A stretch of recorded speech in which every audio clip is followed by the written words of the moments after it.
Toujours à Ajaccio, on reparle de l'immeuble Le Patio. Oui, les résidents de cet immeuble qui avait été évacué en décembre après l'affaissement d'un talus sous le bâtiment ont été reçus par la mairie hier après-midi. Après plusieurs actions dénonçant le mutisme de la municipalité sur le sujet, ils ont pu discuter très franchement avec le premier adjoint au maire et le directeur général des services. Discussion apparemment utile, reportage Laurent Diffray.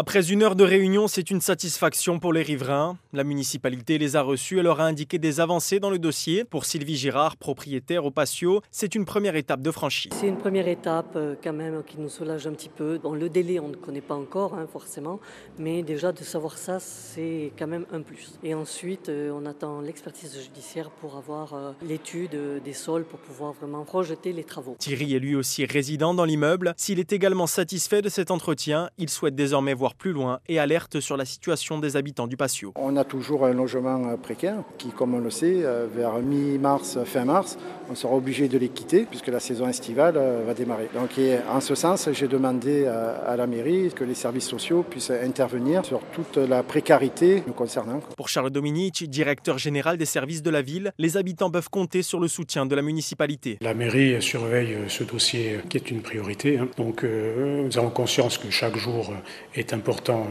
dans le processus et nous avons donc réaffirmé l'intention de préserver la sécurité, leur sécurité et d'aller le plus vite possible tout en étant le plus rigoureux possible s'agissant d'un problème technique complexe. Dans la soirée, la mairie a déposé un avis favorable au rapport qui indique les travaux à effectuer, la prochaine étape vers un relogement qu'ils attendent tous.